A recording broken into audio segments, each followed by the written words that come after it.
आप सभी लोगों को मेरा प्यार भरा नमस्कार।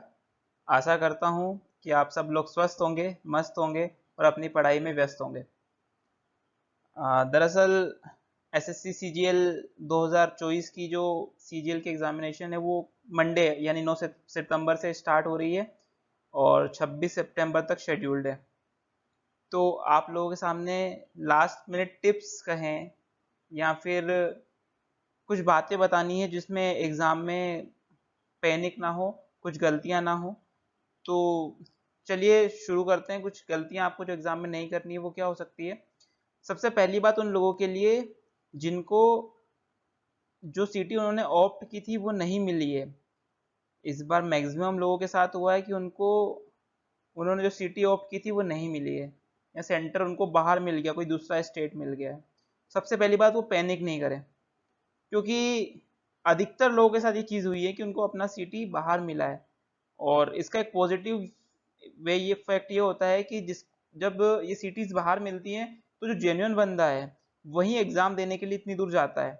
बाकी जो फालतू के लोग होते हैं जो केवल टाइम पास में एग्ज़ाम देने जाते हैं, तो आपने देखा 35 लाख के आसपास फॉर्म भराए थे, तो वो बच्चे आधे भी अपीयर नहीं होंगे इसके अकॉर्डिंग। तो आपका कंपटीशन कहीं ना कहीं थोड़ा तो कम होगा इस चीज़ से। तो इससे आप बिल्कुल पैनिक ना हो, और एग्ज़ाम कहीं भी हो उससे फ़र्क नहीं पड़ना चाहिए। आपकी तैयारी सही है ना, तो आप कहीं भी परफॉर्म कर जाओगे। ठीक है। दूसरी चीज, अब आपका 9 सितंबर से एग्जाम स्टार्ट है, मतलब आपको कोई भी नई चीज नहीं पढ़ना है, कोई भी नया कॉन्सेप्ट नहीं पढ़ना है। जो आपने पढ़ा है उसे ही रिवाइज करना है, और उसको इतने अच्छे से रिवाइज करना है जो चीजें नहीं बन रही हैं कि वो एग्जाम में दिक्कत ना दे आपको। जो पढ़ा है मतलब वो तो गलत कभी हो ही ना आपका। तो आपको कोई भी नया कॉन्सेप्ट नहीं पढ़ना है, जो पढ़ा है उसी को रिवीजन करना है। इसमें आप एक और चीज ऐड कर सकते हो कि जब आपका 9 जिनका पेपर 9 सितंबर के बाद में शेड्यूल्ड है, वो जो पेपर हो चुके हैं 9 सितंबर का होगा उसके बाद होंगे, तो उनका ना एक बार लेवल जरूर चेक करें, उसमें किस तरह के क्वेश्चन पूछे जा रहे हैं वो आप जरूर चेक कर लें। तो उससे आपको पता लगेगा कि हाँ इस पैटर्न के क्वेश्चन ज्यादा पूछे जा रहे हैं, और आप उनको ज्यादा टाइम देकर उनका रिवीजन कर सकते हैं। तो आप ये जो है सेकंड पॉइंट आप इसका कर सकते हो। थर्ड चीज, बहुत इंपॉर्टेंट चीज होती है कि आप एडमिट कार्ड पे जो आपका नाम है, आपका जो डेट ऑफ बर्थ है, उसका जो आप आईडी प्रूफ है उसको अच्छे से मैच कर लें। क्योंकि एंड टाइम पे कहीं ना कहीं आपका आईडी प्रूफ जो आप ले जाते हो और एडमिट कार्ड पे जो नाम और डेट ऑफ बर्थ और पिता का नाम जो होता है वो मैच नहीं करता है, तो वो चीज़ें दिक्कत दे सकती है। मैं तो सजेस्ट करूंगा कि जब आप अपना आईडी प्रूफ लेके जाएं एग्जाम के लिए, आधार कार्ड, वोटर आईडी, लाइसेंस, कुछ भी, तो उसके साथ 10th की मार्कशीट जरूर रख लें। 10th की मार्कशीट में आपका जो एक्चुअल में आपने फॉर्म भरा है वो 10th के अकॉर्डिंग आप भरते हो। तो अगर वर्स्ट केस आपके साथ कुछ हो जाता है तो आप 10th की मार्कशीट के थ्रू एग्जाम में एंट्री ले सकते हो। तो आई होप ये पॉइंट आपको क्लियर हो गया होगा। चौथा पॉइंट आपसे डिस्कस करना है कि आप जो अपना एग्जाम का सेंटर है वो अच्छे से चेक कर लें। अब इसमें कोई नई बात नहीं है, लेकिन कई सिटीज में एक नाम के 3-4 कॉलेज होते हैं और अलग अलग लोकेशंस पे होते हैं। तो आप एक बार गूगल मैप पे जाके आपका जो एग्जाम का सिटी आया, सेंटर आया हो, वो चेक कर ले कि उसका एड्रेस कहाँ पड़ता है वो, तो आप एक बार श्योर हो जाएंगे उस चीज को लेके। पांचवी बात, बहुत कॉमन बात है लेकिन बहुत अच्छी बात है, जब आप पेपर देने जाएं, चाहे आपकी सिटी में हो चाहे बाहर की सिटी में हो, आप अपने साथ फ्रूट्स जरूर लेके जाएं। बनाना, सेब, आप कुछ भी चीजें ले सकते हो, क्योंकि फ्रूट खाने से आप अनहेल्दी चीजें खाओगे तला गला, उससे कहीं ना कहीं परेशानियां होगी, लेकिन फ्रूट खाने से आपका दिमाग भी सही चलेगा। एक वाटर बोतल आप जरूर अपने साथ में रखें, क्योंकि वेदर को कोई भरोसा नहीं है।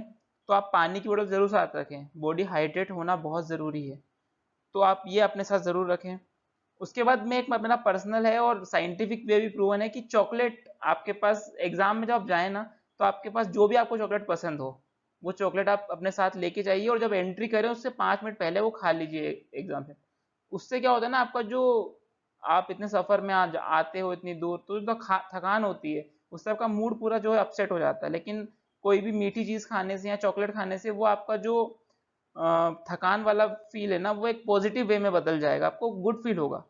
तो कोई भी 10 रुपए 20 रुपए की चॉकलेट आप जरूर लेके जाइए और खाइएगा, आपको लगेगा कि हाँ कुछ डिफरेंस तो आपको लग रहा है। अगली बात है, जब आप एग्जाम हॉल में बैठ गए, तो बहुत सारे बच्चे क्या करते हैं, जब इन्विजिलेटर आता है, जब आपका एग्जाम चालू भी नहीं हुआ, तो वो साइन करवाने के लिए आता है, और उसके पास जो एडमिट कार्ड होता है उस पर भी वो एंट्री फिल करवाता है। तो कई बच्चों का क्या होता है कि एग्जाम बस चालू होने वाला होता है और तब बंदा जो है वो इन्विजिलेटर आपके पास आता है साइन करवाने के लिए या किसी चीजों के लिए, तो आप हड़बड़ी में साइन भी नहीं करते हो ठीक से और डायरेक्ट एग्जाम ओपन कर लेते हो।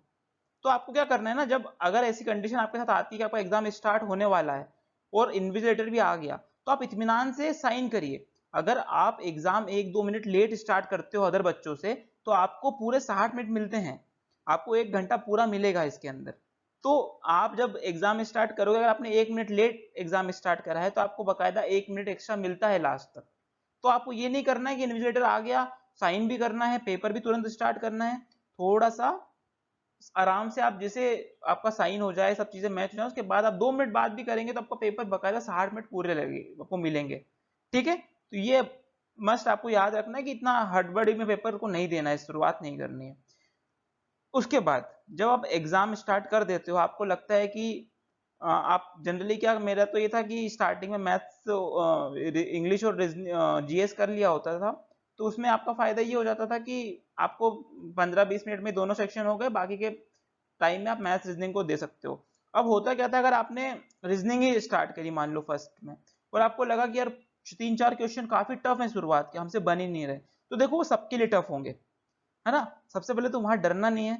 आपको क्या करना है, अगर लग रहा है कि पहले के 2 क्वेश्चन 3 क्वेश्चन टफ आ रहे हैं, 4 क्वेश्चन टफ आ रहे हैं, मतलब शुरुआत में कुछ क्वेश्चन टफ है, तो आप ना लास्ट क्वेश्चन पे स्विच कर जाओ। जैसे रीजनिंग का 25वां क्वेश्चन खोल लिया, मैं गारंटी से कह सकता हूँ अगर शुरू के 4 क्वेश्चन टफ हैं तो लास्ट के क्वेश्चन बहुत ईजी होंगे। तो आप स्विच कर सकते हो, आपके ऊपर है वो चीजें, कि आपने लास्ट के 15वें क्वेश्चन से स्टार्ट कर दिया, तो आपके ऊपर है कि आपको कहाँ से चीजें इजी लग रही वो आप पहले करें, तो आपको क्या है, उससे टेंशन एग्जाम में कम होगा। और अगर आपको लग रहा है कि पेपर बहुत सारे क्वेश्चन टफ आ रहे हैं, तो जो बहुत टफ आ रहे हैं उनको पढ़ते ही स्किप कर दीजिए, जिनमें आपको लग रहा है करना है तो वो आप कर लीजिए। और टफ पेपर होने का एक बेनिफिट ये होता है कि जो जिनकी प्रिपरेशन बहुत अच्छी नहीं होती वो वैसे ही बाहर हो जाता है। आपकी प्रिपरेशन अगर अच्छी हुई हो तो आप तो एक्सपेक्ट करिए कि टफ पेपर आए और अच्छे से उसको क्लियर करें। Got it. ये होने के बाद अब जब आप क्वेश्चन अटेम्प्ट करते हो, तो आपको बार बार टाइम वॉच नहीं देखना है। ये मैंने मेंशन किया, टाइम वॉच नहीं देखना है आपको। टाइम वॉच का मतलब क्या है कि जैसे आपने मैथ्स का एक क्वेश्चन उठाया, आपने देखा कि आधा क्वेश्चन सॉल्व किया और आप देख रहे हो कि उसमें 40 सेकंड लगा दिए, 50 सेकंड लगा लिए, ये गलती कभी नहीं करनी है। आपको बकायदा एक क्वेश्चन का पूरा सॉल्यूशन करा आपने, फिर आपने टाइम जब देखना है तो आपको 8-10 क्वेश्चन हो जाए आपके, तब आप देखो कि हाँ मैंने 8-10 क्वेश्चन 8-10 मिनट में कर लिए कि नहीं कर लिए। मतलब मैथ्स के इस तरीके से रीजनिंग में भी ये होना चाहिए। ऐसा नहीं कि हर क्वेश्चन किया और हर क्वेश्चन के बाद टाइम देख रहे हैं। कभी कभी होता है कि आपके क्वेश्चन में 3 मिनट भी लग गए, तो आप सोचोगे 3 मिनट दे दिए मैंने, अगले क्वेश्चन को बहुत जल्दी में करोगे, तो वो गलत होने के चांसेस होते हैं। इसलिए हो सकता है पहला क्वेश्चन 3 मिनट में हुआ, बाकी के क्वेश्चन 30-30 सेकंड के होने के होंगे 4 क्वेश्चन। तो आप यही है कि 10 क्वेश्चन 15 क्वेश्चन जब कर लें, तब आप देखें कि मेरी स्पीड सही चल रही है। और आपको तब लगता है कि यार मैं बहुत जल्दी कर रहा हूँ तो थोड़ा स्लो हो जाइए, बहुत स्लो कर रहे हैं तो फास्ट हो जाइए। मतलब स्लो तो होना ही नहीं होता जनरली, लेकिन आपको लग रहा है कि मैं थोड़ा स्लो चल रहा हूँ, तो थोड़ा सा स्पीड अपनी वहां एक्सीलरेट करिए। ठीक है। उसके बाद जब आप क्वेश्चन पेपर आपका ऑलमोस्ट अटेम्प्ट होने वाला होता है, लास्ट के 4-5 मिनट बचते हैं, तो मैक्सिमम टाइम ये होता है कि आपके सारे क्वेश्चंस ऑलमोस्ट अटेम्प्ट हो जाते हैं। आप क्या करते हो, आप एक बार क्रॉस चेक करते हो, तो आपने जो क्वेश्चन टिक कर दिए होते हैं, आप उनमें ना कुछ कारस्तानी लगाने की कोशिश करते हो जिनमें आपको डाउट होता है। तो देखो, अगर आपको लग रहा है कि आपका क्वेश्चन जो है वो बिल्कुल ही आपने गलत लगा दिया, लास्ट में आपको लग रहा है 100% श्योर हो कि मैंने इसका आंसर गलत लगाया है और अब मैं इसको सही कर सकता हूं, मतलब मुझे आ रहा है, तो आप उसको सही कर दिए। आपको लगता है कि 50-50 चांसेस है, पहले भी मैंने थोड़ा तुक्का लगा दिया था और लास्ट में मुझे लग रहा है ये हो सकता है, तो आपको चेंज मत करिएगा। मोस्ट ऑफ द टाइम जो आपने पहले गेस किया होगा वो सबसे सही आंसर बैठता है, और ये अपन गलती करते हैं और लास्ट में उसके आपके सिली मिस्टेक्स के नंबर कट जाते हैं। तो ये आप एग्जाम में जाते टाइम गलती मत करिए। बाकी बढ़िया से एग्जाम दीजिए, जितना टाइम बचा है उसमें डेली एक एक मॉक तो लगाइए लगाइए, और रिवीजन बहुत अच्छे से करिए। बस यही बातें आपको बतानी थी। बाकी आपकी तैयारी अच्छी है आई होप, और आप बहुत अच्छा करेंगे एग्जाम में। इन्हीं सब विशेष के साथ मेरी तरफ से आप सभी को ऑल द बेस्ट, एंड चलो मिलते हैं अगली वीडियो में। तब तक के लिए धन्यवाद।